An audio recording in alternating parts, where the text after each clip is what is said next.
Hello student, welcome back to my channel Easy EduTech. Up till now we have discussed the classification of the polymers, their types and the property just like elasticity or the plasticity.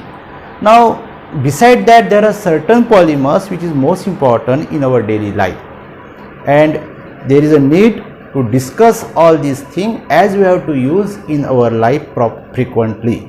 So what are they? It is very interesting. So we have discussed the next point from this chapter, that is here some important polymers which is interesting. Some important polymers we have to use in our daily life. First polymers is the rubber.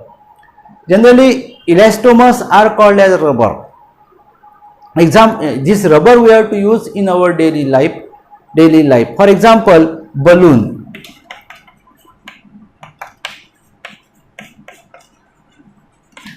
Shoe soles.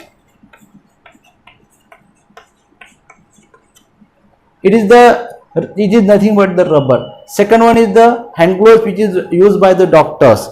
There are so many examples which I have to give you which is made up of a rubber. Polymers which I have to use in our daily life is the natural rubber.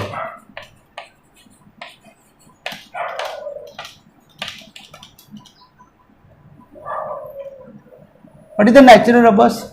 Natural rubbers are the polymers of a monomer isoprene. Actually isoprene having the formula 2-methyl-1,3-butadiene. The structure of the isoprene is just like this. CH2 here, CCH3, CH double bond CH2. Isoprene, that is the 2-methyl-1,3-butadiene. So this is the isoprene.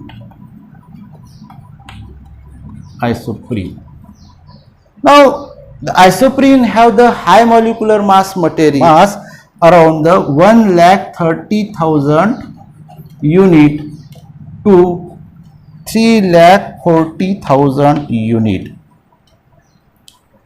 For your kind information, within this mass there is present 2,000 to 4,000 monomers of a isoprene. Within this mass we have to observe there is a 2,000 to 4,000 monomers of the isoprene. So it is important. Now we have to discuss the reactions of the isoprene, but before discuss the reaction I want to say something to you. History for the natural rubber. 1900 सदी में पहली बार natural rubber जो है वो market में आया था, और वो नेचुरल रबर एक अमेज़न जो नदी है जो साउथ अमेरिका में है, उस नदी के किनारे एक पेड़ है जिसका नाम है हेविया ब्रासिलिनेसी, और उस हेविया पेड़ से एक्चुअली ये नेचुरल रबर पहली बार तैयार किया गया. उस हेविया पेड़ से जो मैच्योर्ड पेड़ थे हेविया के, उससे एक लैटेक्स नाम का जो द्रव रूप पदार्थ है वो निकाला गया. Actually this latex is just like a milk type emulsion, और in this latex actually coagulating agent just like a acetic acid उसमें डाला गया.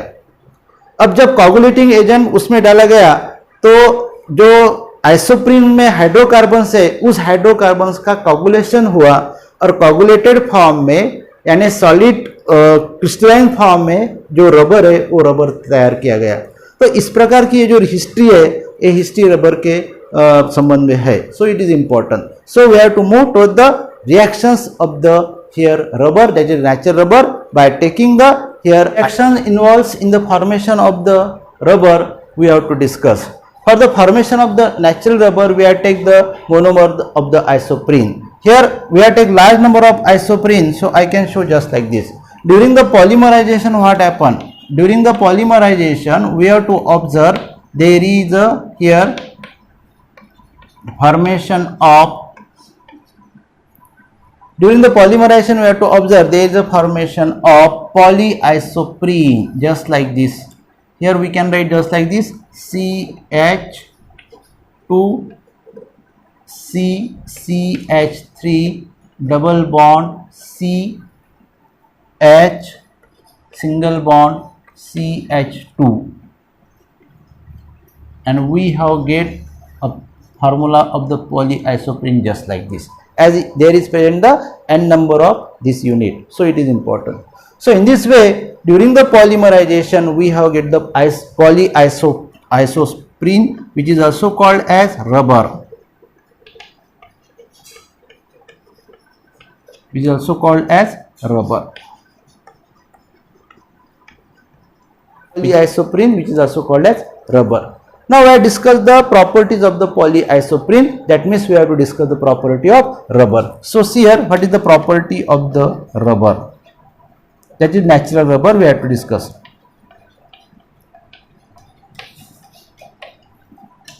Properties of natural rubber. It is very interesting and easy also. First property we have to discuss here.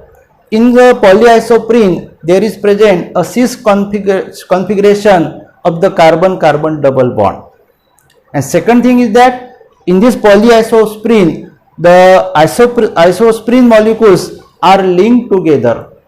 Actually, as they are linked together, but there is present the weak van der Waals force of attraction. And second thing which is important here, this polyisoprene, that is the rubber, it is in the spiral form. That is structure of this polyisoprene, if you have to observe, it is in the spiral form. It is important. Second property we have to discuss, as it is in the form of spiral, so it is just like a spring, and so it can exhibit a property of a here elasticity. The natural rubber is formed, but actually these natural rubbers we are not used in our life. Why? Because there is certain drawbacks inside that. For the domestic purposes, it is not used. So there is a need to improve this natural rubber, and for that, here the process is to be here invented by a scientist in 1839. The name of that scientist is the here Charles Goodyear.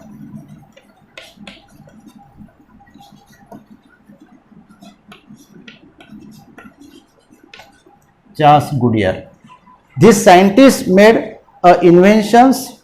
He can do so many efforts to improve the quality of natural rubber. How it is, we have discussed here. See here, so the process which he have to develop, that is called as vulcanization.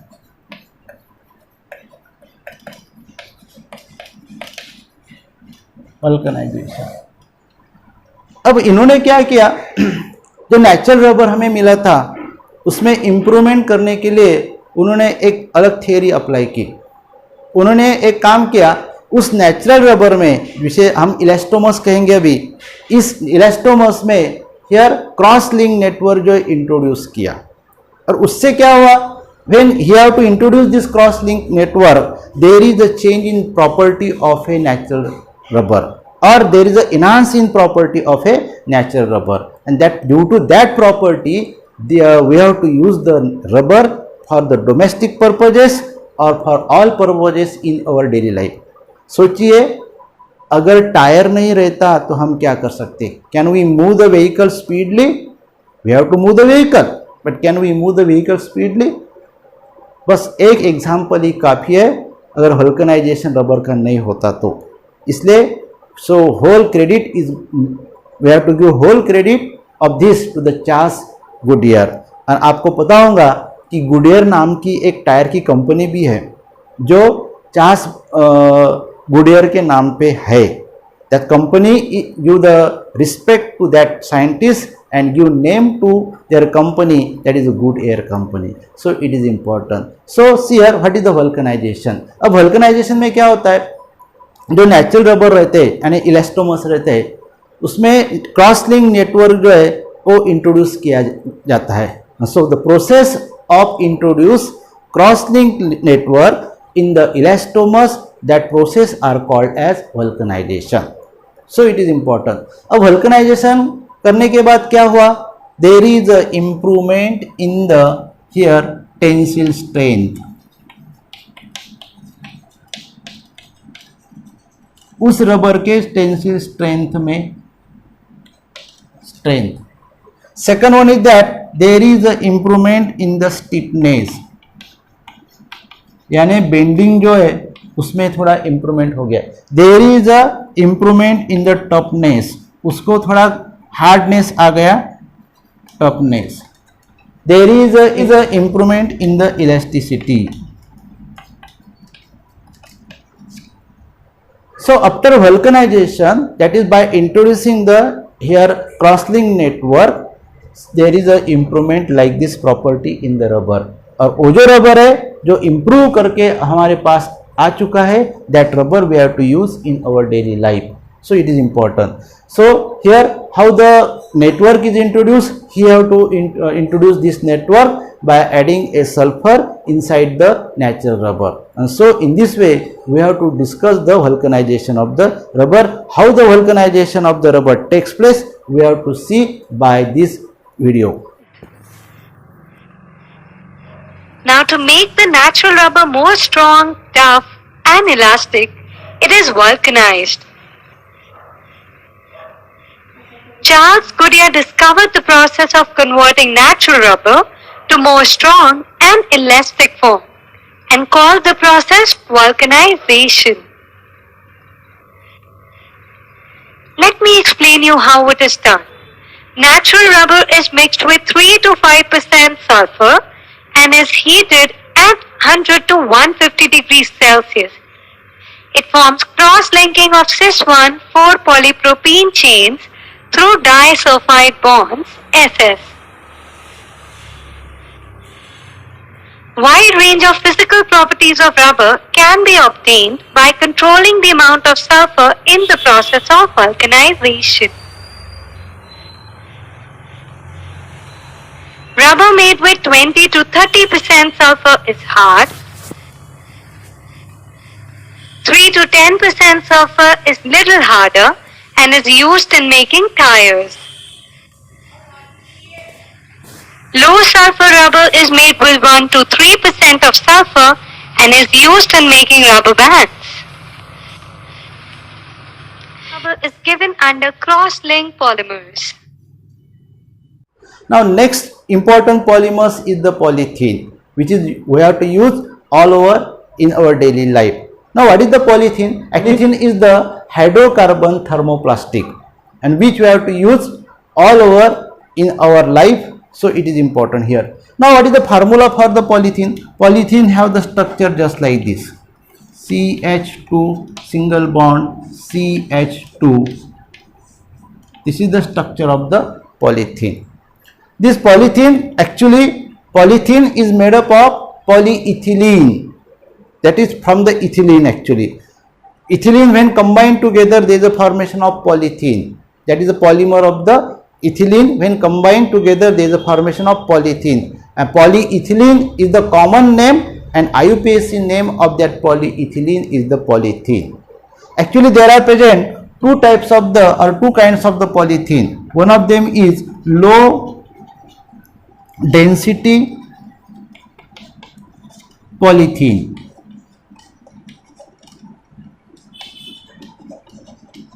Which is also called as low LDP.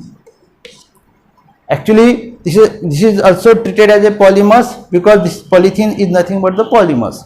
Second thing is that high density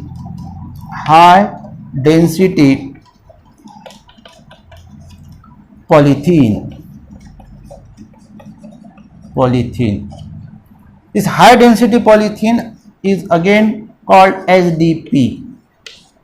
It is also called as SDP. So in this way we have to discuss the two types of the polythene. Now initially we have to discuss the first type of the polythene, that is the low density polythene. For that we have to take the monomer of the ethylene, that is the CH2 double bond CH2. This monomer on polymerization it can give the low density polythene. During the polymerization we have to keep the here temperature as the 350 degrees Kelvin to the 570 Kelvin, and the pressure here we have kept 1000 atm to 2000 atm. In presence of the oxygen, that is O2 or peroxide, peroxide.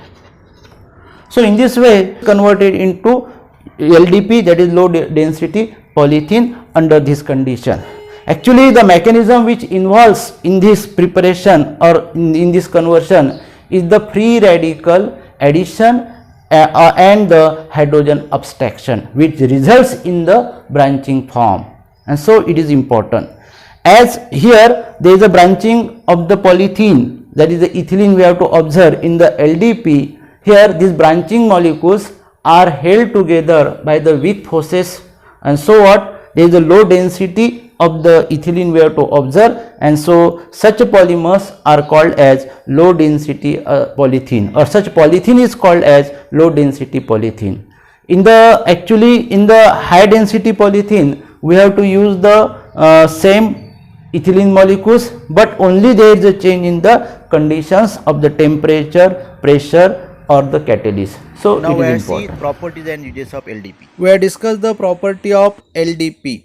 LDP film is flexible but tough and moist resistance.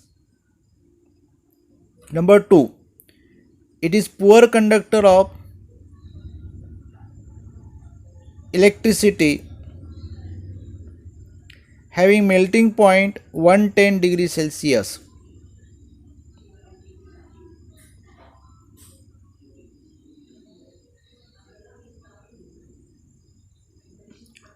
Uses of LDP. Number 1, it is used for preparation of pipes for agriculture, irrigation, domestic water line, and for insulation to electric cables.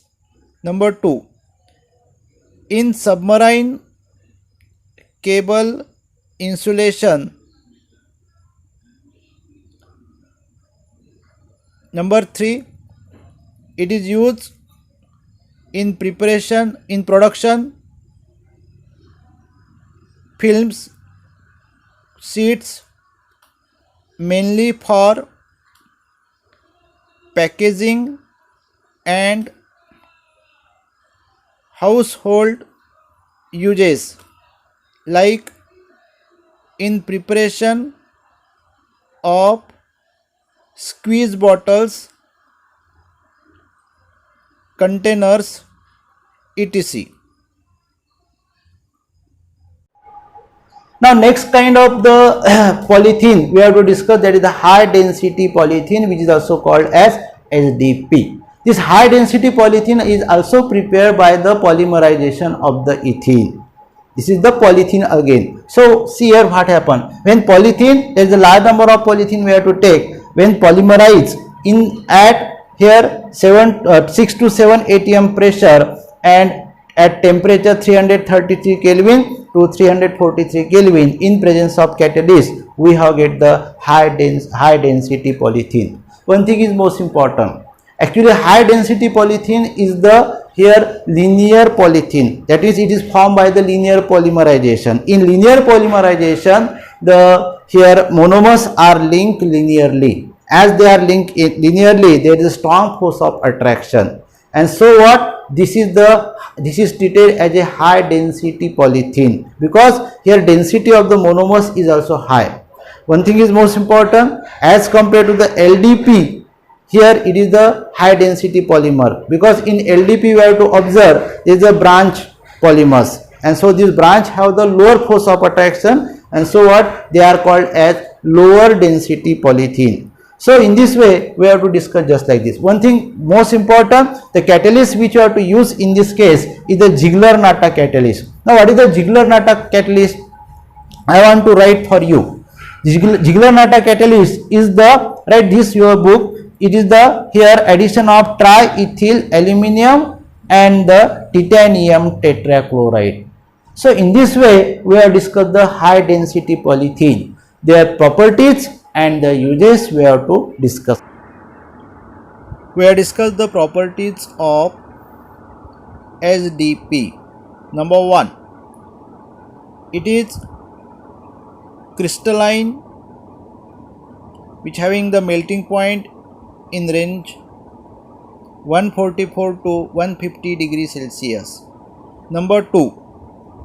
It is stiffer than LDP and has high tensile strength. Number 3. It is more resistant to chemicals than LDP.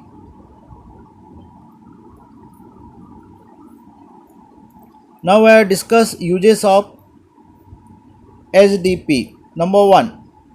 It is used in manufacture of toys, buckets, dustbin, bottles, pipes, etc. Number 2. In preparation of laboratory wares and other objects where high tensile strength is required.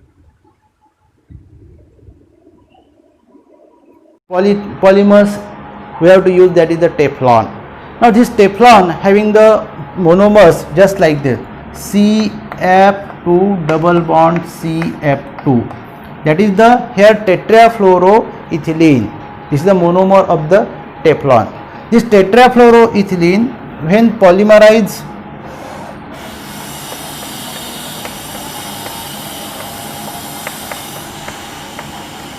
in presence of the peroxide, it may be hydrogen peroxide or ammonium peroxide, we will get here the polymeric form of this, that is in this manner, CF single bond CF. So here we will get the polytetrafluoroethylene molecules, and this polytetrafluoroethylene molecules is called as Teflon. This Teflon is also formed by the free radical mechanism. So it is important here. What are the uses and the properties of the Teflon we have to see. We have discussed the properties of Teflon. Number 1. It is tough, chemically inert and resistant to heat and attack by corrosion. Number 2. CF bond is very difficult to break and remains unaffected by alkali organic solvents. Then we have discussed the uses of Teflon. It is used in making non-stick cookwares, oil seals, gaskets, etc., which we have to use in our daily life. Next polymer is the polyacrylonitrile. Actually polyacrylonitrile is here have the monomers, which is the part of the vinyl polymers. So see here, what is the monomer of this? This monomer of the polyacrylonitrile is the here acrylonitrile, having the formula just like this, CH2 double bond CHCl. This is the acrylonitrile, and this acrylonitrile on polymerization by using the here polymerization by using the peroxide, we get a compound which is the actually polyacrylonitrile. The compound is formed just like this. See here what I have to write, CH2 single bond CH, here CN, and we will get the compound just like this. Actually this is the polyacrylonitrile, and this is the substitute for the wool. So it is important. So what is the properties and uses of this? We have to be. Uses of polyacrylonitrile. Number 1. It resembles wool and is used as wool substitute. Number 2. It is used for making Orlon or acrylic.